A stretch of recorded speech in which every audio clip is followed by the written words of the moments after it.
morning and welcome to Rising. We have a perfectly adequate show today, I think. It is fine in most ways. I'm underselling it. Robby. Underselling it. Actually, a little bit more optimism than that. Great guests, great subjects. We're vibing. We're ready to go. It's going to be a great day. I can feel it. Indeed, it is. And we've got some very interesting news up top today. 2024 independent presidential candidate Robert F. Kennedy Jr. said again yesterday that former President Donald Trump's team asked him to be his 2024 running mate. The statement came hours after a pro-Trump PAC called Make America Great Again, Inc. launched a website attacking RFK Jr. as a radical liberal. Kennedy responded on X, quote, "President Trump calls me an ultra-left radical. I'm so liberal that his emissaries asked me to be his VP. I respectfully decline the offer. I am against President Trump and President Biden can't win. Judging by his new website, it looks like President Trump knows who actually can beat him." Kennedy says Trump's team first approached him about being the VP in January. I would not take that job. I'm flattered that President Trump would offer it to me, but it's not something that I'm interested in. Did he reach out, or his team? People from the team have reached out to me. Trump's co-campaign manager, Chris LaCivita, challenged RFK on X yesterday, calling him a lefty loony that would never be approached to be on the ticket. Now, it's no secret that both Democratic and Republican parties are feeling the heat from the slew of third-party candidates in the 2024 race, including RFK Jr., as well as Jill Stein and Cornel West.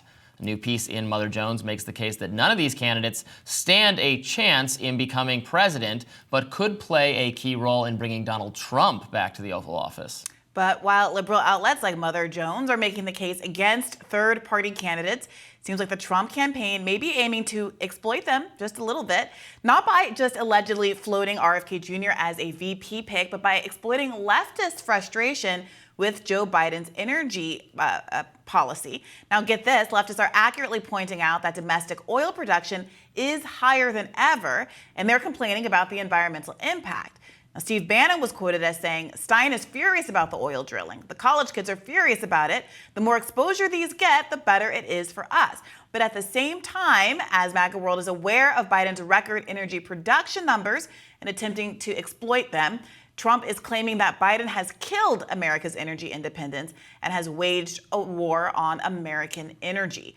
Meanwhile, things are looking up for President Joe Biden for once. He saw his highest approval rating since November yesterday, climbing to 43% in a new poll from the Financial Times and the University of Michigan's Ross School of Business, marking a 4-point increase from the same poll taken in March. All right, the RFK Jr. news is pretty interesting. Do you believe him? Do I believe him about what? That the Trump team reached out to be VP. Oh, yes. I absolutely believe that Trump surrogates were interested in having him on the ticket. For one thing, Trump is searching for a VP. It's not obvious who it's going to be. It's clear that RFK Jr. could actually shore up support he needs from aspects of the right who are frankly dissatisfied with Trump on COVID, of all things, who think he was the lockdown president, he was the mandate president, et cetera, even though he said he doesn't ever wanted to require the vaccine, but he is associated with some of the that kind of stuff on COVID. RFK Jr., there was some reporting recently that he had asked Tulsi first to be his VP, and she turned him down. There's also been reporting, I think in just the last 24 hours, that again, finally it's done. He is not interested in joining the Libertarian Party, or that's not going to happen. I saw that headline again. I know we've gone back and forth with that headline like 18 times in the last 2 weeks, but it looks like he is running his own independent third-party candidacy, not going to join the LP. But I think this is, I think this, in terms of the Trump VP news, I think this is a great card for him to always be able to play, frankly. And we say, oh, you're making fun of me now? Well, you wanted me on the ticket not that long ago. Right, but in this case, we have Trump campaign staffers coming out and explicitly denying that the offer was ever made.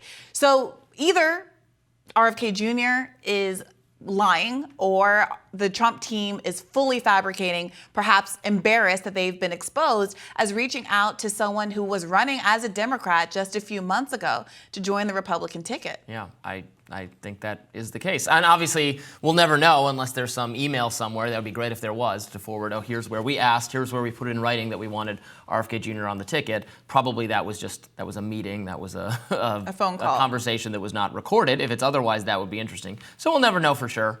But I don't discount it at all. Do you take RFK Jr.'s argument? Do you credit his argument that the reason that Donald Trump is turning on him now, using him as part of his ads, framing him as a lefty loony, is because he does see him as a real threat to his campaign? Yeah, he's taking votes from both categories, and also he's attracting voters and supporters who, frankly, might not be gettable by either Donald Trump or Joe Biden. I think he speaks to a lot of disaffected people in this country who think things have gone wrong and neither Joe Biden nor Donald Trump are the right people to fix it. So I'm skeptical that he's playing a obvious spoiler effect one way or the other. Maybe that will get clearer in time. I also think it's fine if he does, because if you can't win those voters over, that's on you. That's not somebody else's fault. We shouldn't just have a system where we have to pick between these two options that even Democrats say they don't like their option. Even Republicans, a lot of them say they don't like their option. So he's in the race. That's the reality. I think obviously Donald Trump and conservatives are going to be reminding their voters or RFK interested voters on the right that in the past he has called the NRA a terrorist organization, that he wanted to jail climate deniers or polluters, those kinds of things, that he supports affirmative action and student loan debt forgiveness. They're going to be reminding right-leaning people that he holds a lot of actually progressive economic views, or has in the past. Meanwhile, Joe Biden team is going to be reminding their voters that they're going to be saying he's anti-vaccine, that he's a conspiracy theorist, that he was peddling racist stuff about where COVID came from, all of that stuff. So this is the game the RFK Jr. team is in for. Yeah, speaking of the kind of attack on third parties, which it seems now that Donald Trump is engaging in, kind of aligning himself with other establishment actors who very much want our political options to be limited to the Democratic and Republican parties. There is an interesting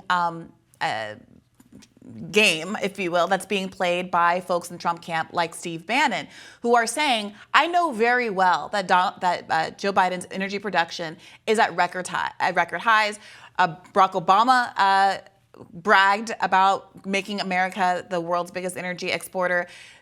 Now his former VP, has exceeded even those records. This is something that feels like a betrayal to many people on the left, given that Biden ran on and really touted the kind of climate anti-climate change provisions and Build Back Better, at the same time that he largely wiped them out with his energy policy. So that being said, conservatives who like a strong energy policy, who like to drill, baby, drill, are simultaneously on the stage with it from the pulpit that Donald Trump occupies, claiming that Joe Biden has not actually achieved that he is actually destroying the energy policy, at the same time that people in MAGA world like Steve Bannon are going around saying, well, it's good for us if the leftists who know the truth about the matter and are upset about it are able to fight this battle from the other side. What does this say about the information war and about the credibility of the Republican Party if we know that these actors fully are aware that that Joe Biden, rather, Freudian slip, that Joe Biden is effectuating their energy goals, but they are still so willing to represent to their base that he is acting in the opposite way? Well, they should just say to the base that when Republicans are in charge, or if Donald Trump gets to be president again, going to drill, baby, drill even harder. They're going to tap that well more aggressively. They're going to deregulate nuclear, make it easier to build nuclear facilities. They're going to do all of those things. Quite the question I'm asking, right? Okay. The question I'm asking is, how should the voters feel about being so actively lied to about what the current state of energy policy is? And how can you have an expectation that Republicans in an office are going to do anything differently or what they're going to do at all, given that they are not being truthful about the current state of the energy policy? I mean, yeah, if I were them, I would just say Joe Biden has not actually been beholden to climate change, progressives, anti-civilizational forces, but who knows whether he would be in his second term, and you need to put Republicans in office to make sure we can still have fuel to put in our car tanks and that kind of thing. Yeah, this is a problem for Democratic messaging as well, because you hear this all the time when you listen to a show like Pod Save America, some of these liberal outlets that express frustration that Joe Biden isn't getting credit from conservatives for having record high energy production at the same time that they want leftists to fall in line and vote for him, even though he has dramatically betrayed his promises to them on the environmentalist front. And I think the fundamental problem here does seem to be that there are parties, the Democratic Party in particular, seems to be more interested in courting independent and right-leaning voters than shoring up the base that actually got Joe Biden elected to begin with.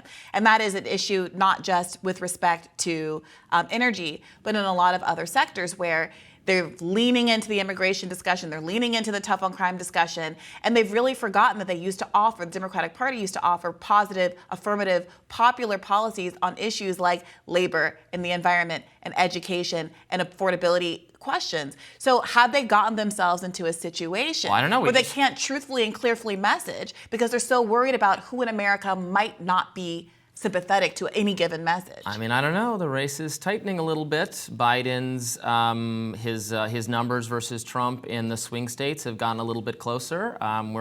We're getting to a place where this is not such a runaway right now in front of on behalf of Donald Trump at all. So I don't know. Maybe that very strategy is working. Well, I think the fact of the matter is Biden being Biden, Trump being Trump, and Biden being the incumbent, the numbers being what they are still a disaster. And I think even liberals acknowledge that him showing some incremental improvement here is very far from where they would like to see themselves. Well, that's for sure. More Rising after this.